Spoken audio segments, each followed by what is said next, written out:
We're live. Sean, welcome back. Great to have you back with team doing a session. We got so much benefit from your session at conference and so much positive feedback. We needed to get you back as quick as we can. The world is changing. Business development is really tough, and really pleased you could join us today to cover the most profitable way to grow a recruitment business in the age of AI.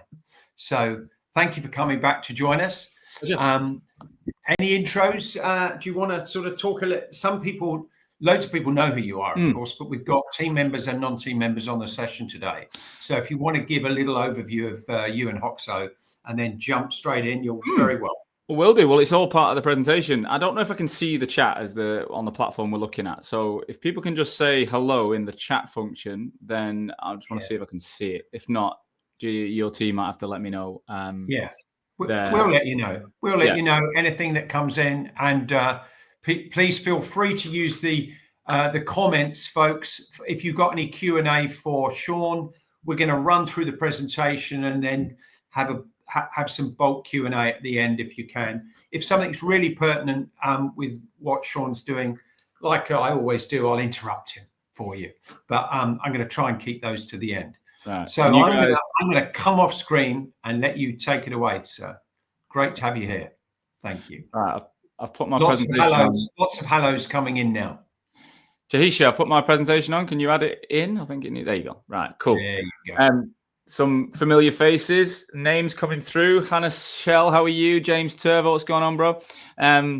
All right, guys. Well, good morning. It sounds like some of you know who I am, but not everyone. So what I'm going to do today is I'm going to walk you through about 30 minutes of a presentation based on what I'm seeing, I'm feeling, I'm experiencing right now in the global recruitment industry. But I'll get into it, right? So today's chat is going to be about, I'm going to do some introductions, as Simon said. I'm going to talk about the landscape. I'm going to give you some steps to get ahead of what's going on. Talk about what some recruiters get wrong and some success stories, and then I will open up. I've got about 45, 50 minutes max, so I'll probably chat for 25, 30 minutes, and then we'll have the similar amount of time for Q&A if people want to use it. So how did I get here? Some of you may have been following me for a long time. Some of you may not know who I am, right? So I started in recruitment in 2011. I joined a company in London called Venquist in 2012, and I was their top recruitment, top contract biller. Did over 700 grand in my third year. Became the the manager of the contract business, and this was my team, right? We used to stand up, get on the phone, hit power hour of BD, 10 hiring manager calls before 10 a.m. Does anyone in the chat remember these days? Does anyone still do that anymore? Is that still a common thing? 10 before 10. We did billers lunches, we did Royal Ascot, we did Dart Flight Club, you name it. It was a classic recruitment business. And when I was finishing up my time with them, I got the business up to 150 contractors, over 2 million in gross margin. And this was then me getting an award in 2016 for the accolade of reaching 7 figures in my own little team and multiple 7 figures as a team. I look pretty happy there, right? I also look a lot younger with dark hair, but the truth is I was not happy. Like, that was one of the worst moments of my life, like worst times in my life. I remember feeling so burnt out. I remember getting to a point in a career where I was earning £250,000, as a leader, as a biller, but I didn't want to speak to people. I felt like I was on this hamster wheel of outbound, relentless activity to keep my network alive, to open new doors. And I was planning, look, I've been very open. I was planning to launch Hoxo, the recruitment company, at the end of 2016. But I got to the point where I didn't want to talk to people. Has anyone ever been there? Let me know in the comments if you can see it.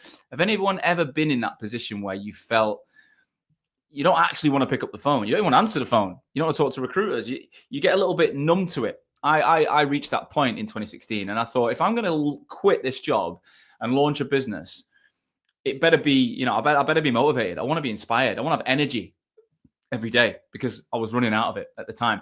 And what I did was, you probably recognize this guy. I managed to get hold of Stephen Bartlett. He was brand new on the scene. Social Chain was just about to take off, and I managed to get on the phone to him. I had a mutual contact in Manchester, and I just literally picked his brains, and I said, look, the recruitment industry is doing this. This is how we work. And he was almost laughing at me, like the way in which they were building client bases compared to us was just night and day. I then read a book from this guy called Jab, Jab, Jab, Right Hook from Gary Vee.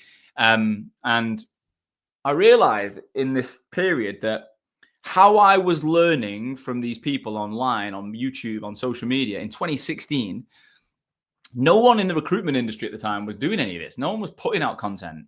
Content wasn't even a thing, right? So I was like, that's how I'm going to build an agency with energy. You know, I felt, and again, I don't know if the comments are coming through here because I'm not seeing many, but I felt if I got in a room with someone, I was pretty good. I always felt confident with a customer, with a candidate, senior level. I'd win the business. I'd do what I wanted to do. But the energy to get in the room was running out. Whereas these guys were getting in the room digitally all over the world.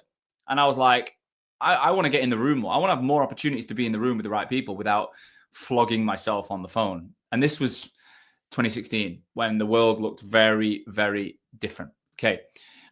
Since then, I launched Hoxo, which turned into a marketing agency, is now a training provider to the industry, really to help other businesses not suffer the same issue. I realized no one in the industry was doing it. I wanted to help people. I wanted to impact the global recruitment industry. Since then, I've worked with over 1,000 recruitment companies now. It says it's 700 in the last 5 years, but there's been 1,000 in total. We've built a business ourselves. It says 14. It should say 9. We're actually 9 people now. We were 40 in January 2023. We've done over 2 million in revenue a year. We're going to do just under 3 million this year. We're on track for. I launched a podcast called The Rag Podcast, which some of you may have listened to. I get 35,000 plays a month on average globally. And all of our business comes inbound. But the main bit is I'm happy. I feel energized. I wake up and I feel like I'm working with great people. I'm working with great clients. I'm adding value. My diary is typically full of meetings from people who want to meet me, want to speak to me. And I never feel that burnout feeling I used to feel. So that's me, okay? And what I want to talk to you about today is what I've been learning, right? Because we as a business speak to over 100 recruitment agencies every single week across the world. And the founders that speak to us or come inbound are always wanting similar things. And you're probably thinking about it today yourself, right? I want more candidates. I want more clients. I want to acquire new business. I want a more steady, flow of vacancies. A lot of people are fearful of what's going on in the world and want to future-proof their business. They come to us because they're like, I'm still working how I was working in 1999 or 2008, and it's changing every single day now, never mind every single year. Same barriers. So what am I seeing this year is genuinely across the world, agencies are shrinking. Some of the biggest recruitment companies are publishing declining revenues, declining headcount, but everywhere I'm looking, people are thinking, do I need as many people to serve and deliver the same output as I did in the past? And that's typically driven by the fact that recruitment companies' clients are doing the same thing. They're saying, do we need as many people to serve the customer base we've got? Do we need as many people to deliver the revenue numbers to our shareholders or whatever? Can we do more with AI and technology? Can we streamline? So if there's hesitant clients who are looking at streamlining headcount, that has a knock-on effect on recruiters, and recruitment agencies are not necessarily wanting to carry big costs, big offices, big headcounts. This is just everywhere I speak to people in America to Australia. It's the same story. But in the process of doing that, recruitment agencies are feeling overwhelmed. Let me know in the comments. Have you felt overwhelmed? Like the word AI, is everywhere and it can be a bit too much. It's like, where do I start with this is what people say to me. And when it comes down to it, which is obviously what today's session is all about, is I used to think headcount was like the goal for recruitment. It was always the goal in recruitment conversation. Like, how are you getting on was always, how many people have you got? What's your NFI, what's your top line revenue, and how many staff you got? Nowadays, founders are not that interested. The ones I'm dealing with are not that interested in headcount. It's a vanity game. They're interested in profit. Less than 1% of our industry will ever sell their company, right? Now, I'm not saying it's not possible, but less than 1% will sell. So the 99% aren't going to make a huge payday at the end. They're not going to sail off into the sunset with millions in the bank. But if they focus on profit now, if you focus on profit every single month of every single year, while you're doing the job, and if you enjoy it and you get energy from it, you can earn your exit as opposed to wait for the exit. And that is what I'm seeing. Okay, I can't see the comments come through quick enough from LinkedIn. I don't know if there is any comments, but if you've got any questions, the team guys will alert me to that, right? So just let me know yes or no if any of that resonates with you before I go into the next phase. And Jahisha, let me know, are you getting any comments on LinkedIn? Because I can't see it. Yes or no, do anything I've said resonate with you? so far. All right. So AI is everywhere. It's a buzzword, but what's actually happening? Well, honestly, AI company investment last year exceeded 100 billion, which is 33% of all venture capital investments, right? In January this year, 26 billion, 5.7 billion of 26 billion globally was invested in AI. The money is going there, whether you like it or not. I'm not here to say I love AI and I want to remove all headcount and humans from everything. I don't. I think it's pretty scary, actually, what might happen in 10 years. But you've got to look at what's happening now. The truth is the money is flowing towards AI. It is. Every business, every person on the planet is thinking, what can I look at? And the impact on the workforce is massive. Every day there's new articles about reskilling and augmentation and dropping headcount. And can we do more with less? It's literally on every publication, every article. And the global economy is unsure how many jobs that exist today will exist next year, year after. That's just the truth. This is all factual information. But what I really don't like about AI is what people are doing with it, right? Across the world, people are lazy with it right now. They're sending out really crappy emails at scale that aren't very personalized, trying to automate tasks from an outbound perspective. This is just a selection of the emails I've had recently. Sean. I get emails every day from companies I don't know, selling me shit I don't need, using AI, they try and pick some nonsense about my life or the rag or something that I've done and try and manufacture a relationship through cold outreach, and it just doesn't work. If I check my Gmail spam filter, 90% of them are caught there. So I'm only getting 10%. And everything I want to get, if I don't recognize the company or the brand, put them into spam, block them, they're done for the future. So even if they've got something of value for me in the future, they're not going to get an opportunity because I'm getting rid of them. And again, this is happening everywhere. Every time I speak to founders, they're experiencing the same thing. So your customers are experiencing the same thing. Okay?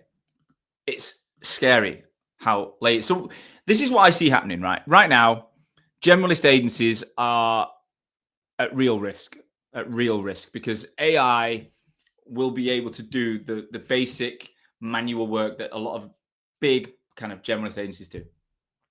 I see AI and in-house teams using AI, squeezing out the middle of the market. So the agencies that sell time, that say, look, Mr. Client, I don't really know the candidate, but I'm going to go through a process to find you the right person and I'll get you the 3 best CVs and all that. I genuinely think they're on borrowed time because in-house teams with AI will be able to do it. Where I see the real opportunities in the niche providers, those specialist, high touch, people that sell a network. People who say, look, Mr. Client, I already know the market. I've got 30,000 connections on LinkedIn. They reply to me. They come to my newsletter. They attend my events. They listen to my podcast. They are in my community. These are the agencies I work with that are absolutely flying in the age. They're literally growing in the age of AI. So what can you do now? Okay. Well, the first thing is embrace it or get left behind. Do not sit here and bury your head in the sand and think, well, I'm not going to even look at AI because I don't want to engage with it. You have to. If you want to be in business in the next few years, you have to engage with it. Okay. Now, it doesn't have to be an enemy. It can be a time saver. This is a platform that I partner with called Atlas. I don't know if any of you have seen it. It's like the fastest growing recruitment CRM in the world. They are AI first. So they've built it in the last 12 months. Everything's native AI. And the vision within one platform is to, and this is what if you don't use Atlas, you can use different tools to do the same thing. Right? You should be looking at every single call or video call you have. There should be a notes transcription happening in the background, right? You should never, ever write a note after a call, through a call and put it into a CRM again. Like that, it just shouldn't be happening. Job brief creation should then come from when you have a client call and they explain the brief, the AI should be taking every single word verbatim from the client and turning that into a brief. Now you can tweak it and you can edit it, but if you train AI to write briefs in your style and then you use the actual words from a customer, you should be creating something much more powerful. Okay, when you CV search and criteria match, again, AI in something like Atlas should be taking more than just what's in a CV. It should be pulling through all notes and transcripts from conversations. So even if something was said on a call that you never wrote down, it should be able to pull it to drive the right candidate up. So essentially what we're saying is we should be able to get a much faster and more accurate sense of what's right in our database than what we've had before. When you're writing a candidate summary bespoke to a customer that's got to be tailored to that role, why would you write that now yourself? You should be using AI to do 80% and just tweaking it, because it'll be able to understand the candidate from the conversation, the client from the conversation, and it'll be better than most humans at mirroring the two. Client interview packs, again, if you're trying to send out information to candidates about AI, control the internet, can find different articles, can find videos on YouTube. It can do so much now to provide a really comprehensive interview pack for a candidate. And then the one thing I use it for literally every day is every time I have a conversation, the transcript from a call goes into my ChatGPT and it creates my bespoke email follow-up in seconds. So I'm writing bespoke emails at scale, at speed, that used to take me time. Okay. So we're all trying to engage data. Now, the one thing that I believe in is use AI to engage data that you know. So trying to collect cold data and ping emails out to cold data, I'm not a big fan of it. I'm not doing it. I don't believe in it. But trying to engage data in your database, people that you've spoken to, engaged with in the past, I think that's super smart. So that is, take a screenshot of that if you want. That is absolutely what the best in the industry are focusing on right now. But the main thing is solving one problem at a time. AI is, it's like walking into a sweet shop and seeing everything on show. You think, once you look at your business and think, are we using AI here and here and here? It's a minefield. It's actually frightening that you think everything's on fire, but you can't reinvent your whole company in a week. Pick one thing, the most important part of your business, and use AI to improve it. And once you've got it rolling, then pick the next bit and move back. Okay. Now, another thing I've talked about, which people aren't a big fan of, is the global economy and the ability to hire global headcount. So since COVID, over 70% of the workforce doesn't work 7 days in an office. Lots of people choose to be more, 80% remote. I started hiring in South Africa in 2020. When we went 100% remote, my mentor at the time said, if you can hire in Derby, you might as well hire in Durban for a fraction of the cost and get the same quality of person. So we grew in South Africa. Half the people in this picture are from South Africa. We met in Dubai last year. And I'm seeing this across the industry now. Recruitment consultants are saying, or recruitment owners are saying, if I'm keeping a nice lean team and I'm maximizing profit, I'm using AI, then, for certain roles, marketing, operations, even resourcing, do I need someone on the ground in the UK and pay national insurance and premium salaries when I could find someone in South Africa? Or there's companies popping up in Kenya and Ghana and the Philippines and South America, depending on where you are in the world. There is a low-cost location that have a great time zone, great infrastructure, really good English, really high quality people, super educated, super talented, super experienced. Okay. And that, I'll be honest, like my profit margins as a business have gone through the roof since we went to South Africa, because we were able to keep the same level of headcount. We got up to 40 heads and 25 when we were over there, but protected our margin. We weren't paying anywhere near the volume of salaries we were in the UK, and the quality of people was just as good, if not better. And the fact that we were 90%, we were remote. Even if you're 50 to 60% remote, you can make that work. All right. This is a lady that we've partnered with recently who's been incredible for us and our clients. She's called Emily Van Eysen, Remote Recruitment. If you wanted to have a conversation with her about finding you South Africans specifically, because that's where we've gone heavily into, scan that QR code, because she is honestly epic. And she'll, if you tell her you came through me, she'll do you a nice deal as well. All right. Right. So we've got AI, we've got offshoring. So we're thinking about streamlining headcount. But the bit that I talk about, and this is where I come in, is how I've been able to build a business that has been so profitable and remained consistent despite the market conditions, and how my clients are doing the same, is we focus on demand generation. So you can have the most efficient company finding candidates at scale, but if no one wants to work with you, if people don't recognize you, if people don't believe in you, if people don't trust you as a person, as a brand, then AI ain't going to create a brand. AI plus brand is dangerous. It's absolutely the secret sauce. Okay, so I want you to have a look here. I want you to think about building your brand, because if you build trust and authority at scale, then people are going to reply. Now, most people in recruitment leverage LinkedIn, right? They spend all day on LinkedIn, spend the most money on LinkedIn. They have it open as a tab in the background every single day. I'm sure you guys do. You're on LinkedIn now watching this, but what are you actually doing on the platform? Most people have three issues when it comes to their LinkedIn. Number one is they've got a random connection strategy. They're not necessarily building the audience that's prime for the market they serve. You know, they accept too many random people. They don't have a consistent outbound strategy to strategically build the network.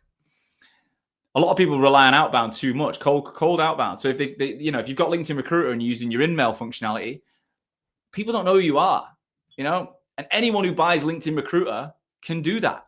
That's not an asset. It's not an asset. Okay. And then the big issue is you only speak to people at a point of need. I've got a job for you. I've got a job for you. Look, here's a job. Here's a job. Here's a job. I've got a candidate for you. I've got a candidate for you. Guys, again, I can't see the replies to what I'm saying here, but do you believe that you've built a recruitment desk and a successful business on trust, on relationships? Yeah. I'm guarantee it wasn't built on transaction, just pure transactional conversation. Not at the top of the market. It wasn't. Most people I speak to have built it on relationships, trust, staying in the game. And that's not how they then behave online. Online, they behave transactionally. DM, message, post a job, and it's all transactional, which is the biggest issue we can see. And if your value is tied to the candidate placement to a job, then what happens when people aren't hiring? What happens when candidates aren't moving? You can't speak to them. You can't engage them. And to be top of mind when people need you, you need to engage them all the time. You need to be someone they recognize, they trust, they buy into, they're open to a conversation with. My top clients get the most insane response rates. Even when a candidate doesn't want to move jobs, they'll still reply and give them the time of day because they're like, I'm going to need that person in the future. Equally, clients are like, look, right now we're not hiring, but I'll keep in them. They know that recruiter is going to be useful. Yeah. You want to be that kind of recruiter. So the answer, I believe, lies not in LinkedIn Recruiter. It's not even in your database. It's in your first degree network. Because if you look at your LinkedIn first degree network, it's a community that you can build. You're allowed 30,000 people in that community. And then you're allowed infinite amount of people to follow, which is like the extension of that community. And that is literally a gold mine. You know, I can't see the comments, but let me know in the chat if I can see. How many connections have you got on LinkedIn? How many first degree connections have you got? What's your first degree network look like? Is it fair to say, looking at your first degree network, that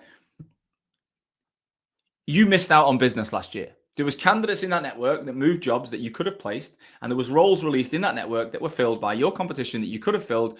Main reason is you didn't speak to them enough. You didn't engage them. You didn't spend any time. And that's because you're busy. That's because you're chasing the next deal. You're sending out the emails. You're doing your job. I'm not knocking what you were doing, but is it fair to say you missed out?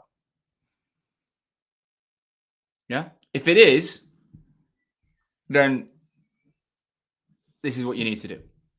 You need to address it, right? So the first thing is keep growing that network. If you're not at 30,000 first degree connections, go and get it. All right. LinkedIn allows you niche down, build the best, the biggest, but the highest quality network you can. Connect meaningfully, not randomly, and go and get the best network you can. The second thing is once you're building it, you need to talk to it. Now, sending one-on-one messages to all of them is impossible unless you use some spammy automation software, which isn't going to get you anywhere. You need to nurture at scale. Okay, you need a one-to-many strategy, and content creation is the only way to do that. 50% of your network will come to LinkedIn every week. They're coming to scroll, to learn, to procrastinate. They're not coming for your direct email. Okay, so create posts that position you as an expert in your field. Share stories, data, insights. Be someone that is trying to problem solve. Basically, answer the question, what's the market like? The question we get asked every day. Okay. The importance of showing up will build trust. You will get higher response rates. You'll get more inbound business. People will know you. You'll have gravitas when you pick up the phone. And it's only going to get harder. The more people come to LinkedIn, the more people using AI and saying, ChatGPT, write me a LinkedIn post, which is nonsense. It's going to get harder. And then step 3 is selling to the network. It's all good to have connections and posts, but if you're not selling, you're missing out. Like I genuinely, there's so many people with bigger LinkedIn followings than me. So many people. But we're going to do about 2.9 million this year. And I reckon 80% will come from my LinkedIn network. Don't think there's that many people make more money from the LinkedIn network than me individually. And that's because we work the data. We work it hard. Okay. We follow up. We spot opportunities. We're constantly checking who's interacting with our brand. We basically think, look, if you're interacting with me, there's a very good chance you're going to recognize me. I'm going to go and get hold of you. Like, that's the attitude we have. So we stop. I honestly, I advise all my customers to stop relying on outbound BD. Don't mean don't do it, but don't make it your only route to market, because that doesn't build trust. Focus on growing to connect 30,000, producing your content, and following up to people who recognize you. And I promise you, you're going to do better, because like I say, AI without a brand is just noise. Now you may be wondering, what is this? What do you actually do, right? So I've worked with clients all over the world. Someone like Stuart Mitchell. Does anyone recognize Stuart in America? He's got 48,000 cybersecurity professionals on his LinkedIn network, right? He did $1 million in 7 months of launch in Hampton North. And last year, his team of 5 did over $500,000 in fees in 1 month inbound from LinkedIn. Okay, Ryan Kelly in Australia, 43,000 connections, niche in the creative space. This Q1 this year did over 300,000 in fees with his team. He has 2 people around him. He said to me, he never has to convince anyone to work with him. Everyone he reaches out to replies because they know him, they trust him. Chris Redmond in the Middle East, you may recognize. Chris has built 28,000 of the most amazing leaders in the streaming and media space, like Netflix and Prime Video and Hulu and all these brands. Chris did 1.1 million last year. He's got 1 resourcer and 1 marketeer, all coming from his LinkedIn presence. Philippa Smith, who I interviewed on the RAG podcast recently, Philippa was at a point, she had 15 people in her team, was burning £65,000 to £70,000 a month. August 2024 was going to shut up shop. What she did is she trimmed the team down, 1 person and her. She built it back up with her brand. She's now doing over £100,000 in net profit a month. Not a year, a month. Did 150K in fees in April. Costs of 20K. Mental. And then there's people who've never put, like this guy, Tom, had never posted on LinkedIn. He had a following, 30,000, but he never posted. He did 100K in Q4 last year. And now he's consistently getting inbound work from it. And then Rachel Farr, who, again, had never used a LinkedIn account. So some of you might be going, I don't post on LinkedIn. I don't know how to do it. I taught her how to do this. She built 9,000 followers in the niche aesthetic space. She did 30K in fees in the first 10 weeks. She's flying. 78% of every client we work with, and we taught what we call it the 3X system, right? They did over 100K in the first 6 months of the year. And this is what it looks like, right? So we teach people a unique strategy to build that audience, to create demand in the audience, so get people to know you, want to work with you, and then follow up and turn it into revenue. And when you learn the 3X system and you do it weekly, round and round and round, incredibly powerful. Yeah. And now we've got AI at our fingertips. Obviously, we're using it, right? We use AI threaded in it to make it quicker. A year ago, this took 90 minutes a week. Now it's less than 60 minutes. It's so efficient. And you do not have to have a content creation background to be able to do this. But you've got to believe, look, I want a business that's built on profit. The best way to build a business on profit is to have me, the founder, the leader, the manager, whoever you are watching this. If you've got gravitas, if you've got experience, if you've got a network on LinkedIn that's lying dormant, you need to go and be front and center. You need to put yourself out there in a way that drives business in, that allows you to learn from the market, and means that when you use AI and you offshore delivery or whatever you do at the back end, the demand is there for you. The demand is to work with you as an expert, as a prime resource. Because those that aren't recognized, the recruitment agencies that just currently bundle along by selling time, and they're going to struggle. It's going to get harder. Okay. If you want to work with us, if you fancy this, if you're like, I would love to learn this, like, we're not just going to give you a lot of videos. Some training providers just sell a lot of video content. I don't believe in it. All right. We're physically going to work with you. All right. Me and my team will give you online support. We have physical events. We're in the trenches with you. We're reading your content. We're checking your strategy. We're looking at the network you're building. We are there every single day. Okay. Because accountability and confidence comes from others. That's how we run it. So I'm going to open up for some questions in a minute, but I want to say, look, if you're interested in learning this, all right, I have 6 training groups a year. The next one is September.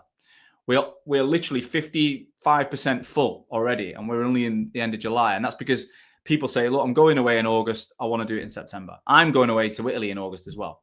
So we have a maximum, I think we've got 16 slots left to sell between now and the end of August. That'll be gone at the end of August, right? If you're interested, We will work with you to teach you this 3X system. We will hold your hand, the same process we taught over 700 founders in their teams since 2020. You need to give us an hour a week of your time on LinkedIn. You just put that into LinkedIn, and you're going to see results within 7 days. That I can guarantee. You will build more than 100K in 6 months from it, because 78% of our clients who do the work did last year. And if you're not happy after 8 weeks, it's completely free. Like, I'll give you every penny back. You know, I'm not here to keep money from people. If you genuinely say what I've learned from Sean and his team doesn't work, that won't happen. But if you do, it was free anyway. You got a lot of free training, but that will not happen. All right. If you're interested to find out more, my diary is open until the end of July. My business partner's away. We've got some slots this week, and all next week I'm literally available. I can meet, one-on-one. We want to spend 30 minutes with you one-on-one. We'll look at your business, what you're trying to achieve. We can only take 16 more companies, so we've got to be select with you and make sure we're if we don't think you're right, we're not going to take your money. We're going to tell you you're not right. We'll give you some free advice. You can go. But if you're interested, then click the link. I think Janisha, you got the link as well. Put that in the chat for people. But you can scan the QR code and you can book directly into my calendar. All right, or Amma, my business partner, if he's in. But there's no obligation to buy on that call, but it'll be a really valuable 30 minutes, whatever happens. All right. So my final point is, and it might be worth just leaving this on the screen in a minute, but genuinely, the recruiters who will win in this new era are the ones that the market knows and trusts. So let's make sure that's you. All right. That's what I believe. Okay, guys, I'm going to go back a step. I'm going to leave it on the screen. I'm going to say thank you so much for listening. And 30 minutes, bang on. So have we got any opportunity or room for questions? Wow. Thank you very much, Sean. Some absolute gold dust in there. I personally got a couple of questions, and I'd love to see some more from our attendees. Let's say, take me, I'm an old timer. Yep. I've been doing old-fashioned BD, 10 before 10, with my team every morning, not worried too much, using LinkedIn to post jobs and directly target candidates. How do I start? What tips and what would be good for week 1 versus week 4 versus week 8? If I don't join this session, but you can give me a couple of tips to say. Yeah, sure. So look, in essence, when it comes to your content and your brand, like, it should be you. Like, it should reflect you.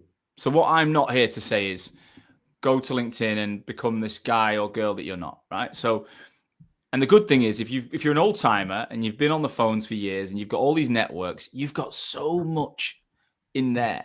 You've got incredible value. You've got gold dust, as you said, I've got, that you've been sharing on the phone for years. So the first thing I would say is go to LinkedIn and share what you're saying on the phone. Don't overcomplicate it. Yeah. Now, there's a way in which we can help you do that. Like, that's what we teach you. But in the simplest format, don't overcomplicate it. If it was something you would say on the phone, say it on LinkedIn. Like, I've got a golden rule. If you look at my LinkedIn, anything that is written or said, I would be prepared to back up on a phone call. Yeah. I don't believe in. So to go from someone who just relies on the phone and everything's, in kind of under the radar scenario, simply just start writing on LinkedIn. Don't worry about video. Don't step into video. Just get comfortable sharing your thoughts authentically as you would on the phone. Cool.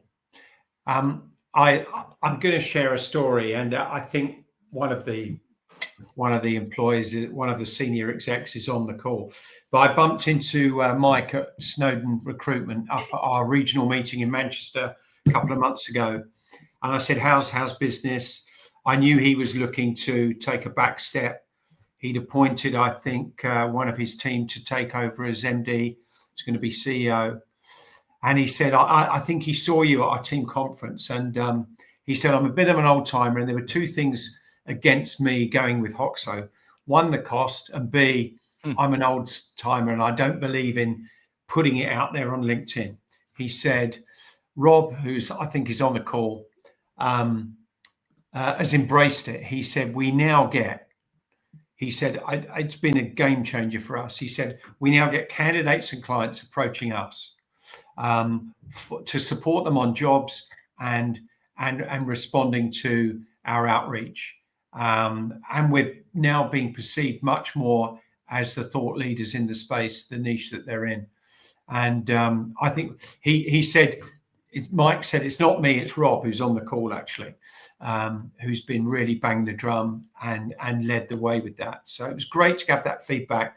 And that's been within 2 or 3 months of them getting engaged, I think, as well. So it's done really well. So a bit of patronizing. Well, that's great to hear. Look, the amount of people who say to me, look, you know, I'm not sure. It usually comes down to 3 things, right? Number 1, confidence of like creativity. People say, I don't know what to write about. I was never trained in this. Like, I don't actually know where an idea would come from. So people have literally no idea where to start, right? The second thing is confidence in what might happen. So they're fearful that actually they go to the negative first. If I write on LinkedIn, everyone might hate me. My candidates might hate me. My clients might hate me. And that's a natural disposition we have as humans to think worst case scenario, right? And the third thing is time. People say, well, I'm already busy. I'm already running at my desk like full time. So where am I going to find the time for this? So my whole business is built around those 3 things. We've created a systemic way to create content that doesn't rely on any motivation or creativity or inspiration. It's a process, like any good recruitment process. When it's written down and it's followed repeatedly, it will work. So my team follow a process. And we've embedded that with AI so that it's repeatable, it's fast, and it sounds exactly like you. The second thing is confidence. You don't get that from others. The word confide, you have to confide in. So you don't get that from yourself. You get that from others. You can't confide in yourself. So I put the team, an incredible team around me that work one-on-one with you guys for 3 months to ensure that you've got that confidence built. And when you're seeing other people in the network doing it and winning, it comes quick. And then, yeah, like time is, I genuinely believe it's a lack of process. When you don't know what you're doing, things take longer, things are laborious. You know, if people completely understand what they're doing, they can follow a methodology. You can streamline. And when you use AI, when you understand something, you can use AI to make it quicker. And it genuinely, like, my clients are knocking out the whole system in a week in less than an hour now, which everyone can find an hour spread out through the week in their LinkedIn time because they're scrolling and wasting time on social media anyway. Is there anyone else? There's a question, Malan, how about outbound BD? I don't really know what the question is. What's the question? Paul Bibby said, what's your view on what works best, personal versus corporate followers? Right, well, that's a good question. Your personal following is so much more valuable than your company page account, right? Go and look at LinkedIn and just scroll your newsfeed. Every post will be human beings. You'll get the odd one from a company and it will say the word promoted above it. Basically, LinkedIn depress company and corporate accounts so they can phone you and sell their ad packages. Even if you have 250,000 LinkedIn followers, probably only going to get them through job adverts anyway. And if you do get them, no one's going to see it when you write the content. So putting all your effort into the corporate account is just a complete waste of your energy. What you want to do is go, my recruitment company is the human beings. It's made up of people. Get rid of them all. The business doesn't exist. So let's propel them. You know, every single individual will get a 27 times greater reach than the company account just for free, organically. That's the stats. So plus every single one of them are connecting to their own network individually. So if I have a corporate account and I do 5 different types of tech, how can I cater for every type of tech every day? Whereas if I've got each of my individual recruiters who does .NET and Java and Python or whatever, and they're all niche connecting, niche communicating, sending out niche content, essentially my company can market itself in any direction it needs as long as I've got the process. So it allows you to be agile, niche, specialist, and focused. So I'm not saying don't post on your company account, keep the lights on, but you're not going to make your money off it, like at all. Focus on the individuals in the team. When it comes to outbound BD, Alan says, like, if you feel comfortable picking up the phone and banging 10 before 10, do it. Like, you'll still get results. I'm not saying you can't get results, but I think you'll get better results if you phone someone and they go, oh, I recognize you online. I know you from LinkedIn. I've seen you on LinkedIn. You know, so it'll impact that. But I also think if I spent all day calling companies who have never heard of me, trying to drum up interest versus building trust and engaging with people that know me, that recognize me, I know where I'm going to get more more bang for my buck, for my time. And there's a big hidden bit here. At the age I'm at, and Simon, I'm sure you'd agree with this, you get to a certain point in your career where what you do each day and how you make your money is equally as important as how much. So, you don't want to, just because you can make shitloads of money banging cold calls, doesn't mean you want to do it. Doesn't mean it gives you energy. Doesn't mean you wake up in the morning ready to go. If you do, carry on because you are on it. But 90% of the people I deal with are like, I don't want to do that anymore. I want to wake up with a diary full of appointments with the people that know who I am, that trust me, that are interested in my services. And that is what we do. In 3 months of working with us, we'll get your diary busy. We'll get you booking meetings with people in your network. We'll grow your network. We'll expand the network, and we'll book you on calls with the right people, with people in the industry that are going to turn into revenue, as opposed to sitting there, blank sheets of paper, looking at long lists of people who don't know you and hoping you can generate interest. I think the trigger that you've just highlighted is it's much easier to move your business from a contingent basis to retained or exclusive when that element of trust is already there. Yeah, but there's a demand for your services as an individual. Yeah. Then there's so much more. Like Philippa, she's only introduced like a small, like £1,000 retainer on her roles. But what it did is it took 27 roles that she would have worked on down to about 9 on average. Because, 18 of them said, I'm not paying the retainer, which meant they were time wasters anyway, and they were going elsewhere. So she got £9,000 up front and then filled 9 roles at 15 grand. That's 140K. And she's doing it every month. But the only reason she can sell the retainer is because she's got the demand, because they trust her, because they see her as the person, the go-to. Yeah. It's very difficult to do that if you're a big agency and you've got hundreds of people. It's much easier if you're small, you're niche, you're nimble, you're still on the tools, you understand your market. Like 90% of the founders I deal with, if you really do know your space, you've got such an opportunity here. Yeah. You've just described a team network where founders are still involved and get it and are generally the lead billers within the team. So that's really good. Any more questions, folks, before this wonderful man's got to get in a car and go and see some clients? So I don't want to hold him up too much, but thank you, Sean. Any more questions, folks? There's another link that Jahisha can put in the chat. It's I've got something called the 7-day challenge, which is a free course essentially. So it's basically like a watered down version of what people pay for, and it's designed to watch a short video a day for 7 days and just go and learn from it. And put it into practice. So Jahisha, I've given the link, put that up as well. So if you want to book in one-on-one with me, 30 minutes, I'd love to spend that time with you. But if you're like, I'm not sure, I'd rather just see what this guy's about first and put my process to the test. Take it for free. I guarantee you in the next. The 7-day challenge. Thank you, Sean. Fabulous. Okay. Well, thanks everyone for joining us. A really inspiring talk and some opportunities for you to change what you're doing in these challenging times. Be different, be focused. Sean, safe journey. Lovely to see you again. All the best. Thanks, buddy. Thank you.